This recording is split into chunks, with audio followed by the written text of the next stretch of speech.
Hey guys, we're Good Film Hunting. I'm Derek. I'm Gabe.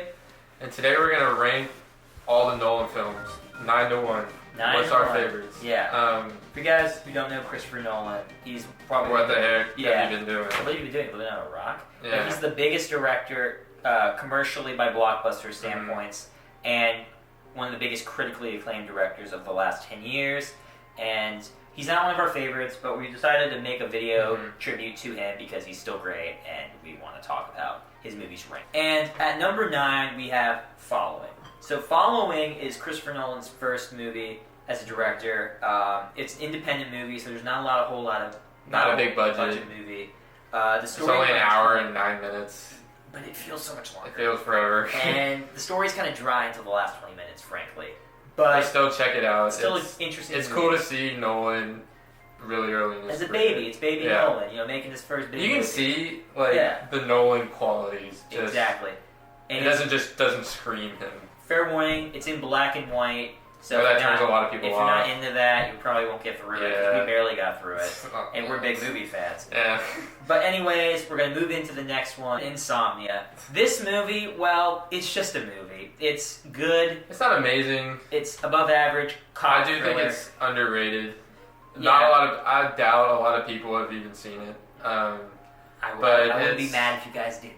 Yeah, You heard it from me. I would be mad. Like, you don't have to go see this movie. But definitely check it out, especially if you like thrillers. It's just an underrated cop thriller movie. It's got Robin Williams in it.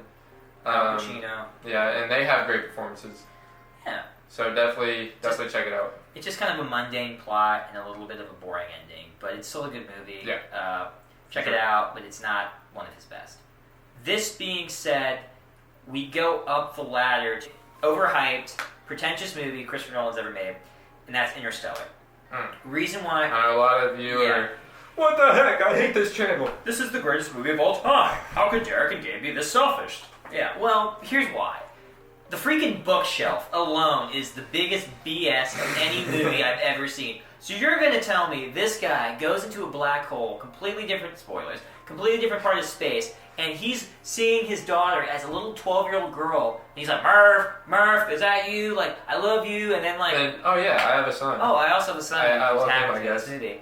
It just makes me so mad as a fan of Nolan. Not a big fan, but still a fan. Gabe's triggered. Watching this movie, and he's trying to break down science with us. He's like, so when you go into a black hole, that black scientist guy, you just put this in there. No, it doesn't work that way. And besides, bins of paper, sticks the pencil. It's like, black hole. He copied that from another sci-fi movie. Check it out. But anyways, so the main thing that really ticked me off, though, isn't that the storyline is talking about his relationship with his daughter and the freaking bookshelf. I guess at the end of the day, it's just that love. Love was the whole science behind everything. Love transcends time. Love, time and space. Anne Hathaway. Love. I really didn't like Anne Hathaway in the movie either. She just cries the whole time. I didn't like her. And then... No, stop. Stop crying. Style over substance. Very much so. And visually beautiful. Yeah, it looked great. Content wasn't there. Yep. And, of course, there's another space movie, so we have another suspenseful docking scene. Yeah. And Matt Damon. Frick him in that movie. He was arguably the biggest douche of all time in movie history, in that movie. Like, they tried to save him, he was a douche. I don't think it's a good, I hate this character. I just did not like him in that movie. No, he was awful. This being said, we're heading into... Dark Knight Rises. Yes. Why was that movie terrible? Really just the ending for me. Yeah. You see Batman... Spoilers. You see Batman get in his little bat plane thing and ride off into the sunset, and then he blows up. And you're like, oh, Batman's dead. And then the scene right after that, you see Alfred just calmly acknowledging Batman in that little diner, and Alfred's just totally chill about it. And I thought you were dead, but hey, Bruce Wayne. I hate that scene. I hate that scene so much. But honestly, I love Bane. Great. I love that he beat the Batman. Cool. And that he actually took over the city for an extended period of time. He actually achieved his goal before he got beat. Unlike most villains who get stopped before they achieve their goal. Yeah. So, at the end of the day, that was the negative part, and the positive part of Dark Knight Rises. Another thing I'd like to add real quick is that I just felt like if you look at that movie, there's a little bit of holes that don't stack up to Dark Knight and Batman Begins. But it's still a good movie, a lot of fun to watch. Yeah, a lot of fun to watch. This being said, we go up the ladder to my favorite Christopher Nolan movie, The Prestige. This movie has the best twist of any Christopher Nolan movie. If you watch it from the beginning, he just spoon feeds you everything you need to know, but you're too stupid as a beginning audience to understand what he's trying to tell you. So you don't notice it until the end of the third time you watch the movie. You're like, oh my god, he basically told me everything that happened in the first 20 minutes. I love it when movies do that. And you're just like, wow, that was great. And it's just a fun movie to me. It just makes you feel stupid. Yeah, I rewatch it a lot. I think other than Inception, it's his best movie. Critics don't really like it as much, but fans love it. The performances from Hugh Jackman, Christian Bale, Scarlett Johansson are great. Derek, any thoughts on Hugh Jackman? I love seeing him in other movies. Mm-hmm. I really like him as an actor. I love him in Prisoners. Part of me kind of wishes he didn't get the Wolverine part just to see him in other movies. But I couldn't imagine anyone else as Wolverine, so. I really can't. It's like it's just selfish, me being like, there. Wish to see him in other movies. But Hugh Jackman's just talented, and check the movie out. It's probably his best work, honestly. Number 4, we're going to go with Memento. Mm-hmm. It's his second movie that he made after Following. I think it's a huge step from Following to Memento, just how much better Memento is after Following. It's a really unique story being told backwards, and you definitely need to pay attention the whole time. The only thing that I didn't get very invested in it. I just thought it was kind of boring.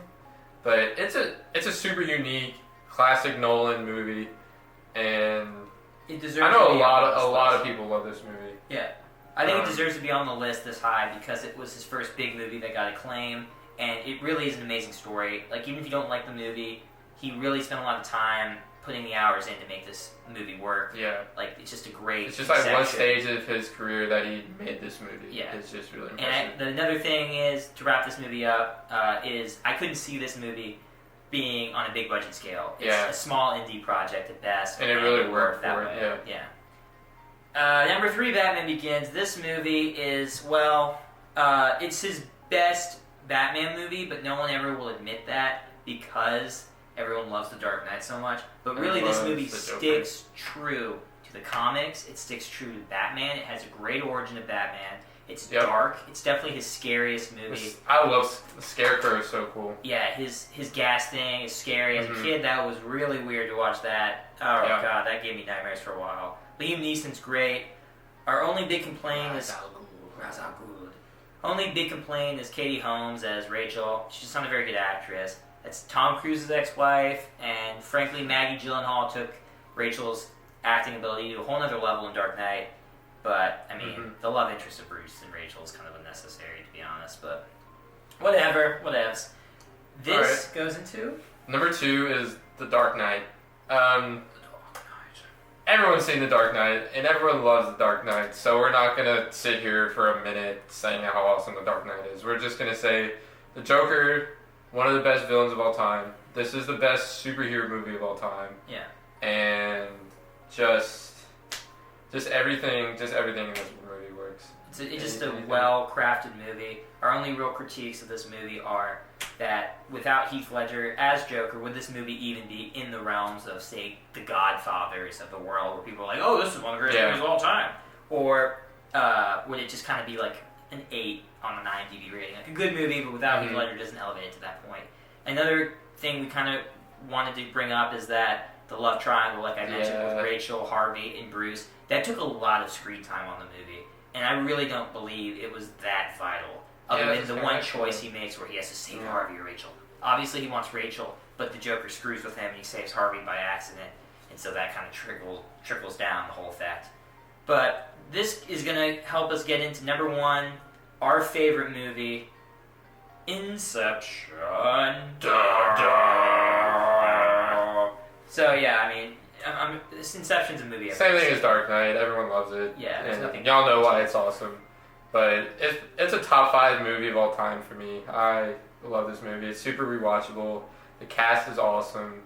They have a lot of really big star actors now at the beginning of their career. Yeah. So that's really cool to see. This movie is heavily carried by its score. The music just fits everything. Yep. I think there's only one other movie I even put close on this level in terms of score, and that was Social Network. I love the Social Network trailer, like sounds. I just think it fits. This movie without the music would not work. It's great storyline between Mal, the wife, played by Marion Cotillard, and Leonardo DiCaprio's character that really just takes control of the movie. Yeah. And that's the big evil of the movie. It's like this underlying evil theme. The whole it's time. no villain. It's her messing with his in his mind. imagination that screws up the movie. Yeah.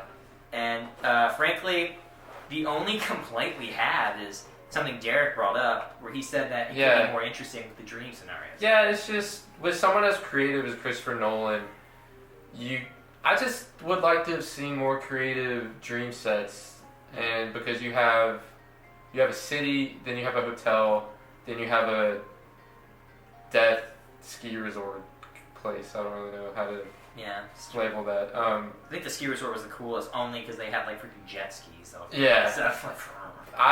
And the hotel was awesome because you got that one fight scene with Joseph Gordon-Levitt with the rotating gravity. And just seeing videos on how they shot that scene is just insane. It's just all real. It's no fakes or anything. But yeah, Inception is our far favorite. and above my favorite, and I think it's the best Nolan film by far. Strongest movie. Yeah. It's very rewatchable. Anyways. Yeah.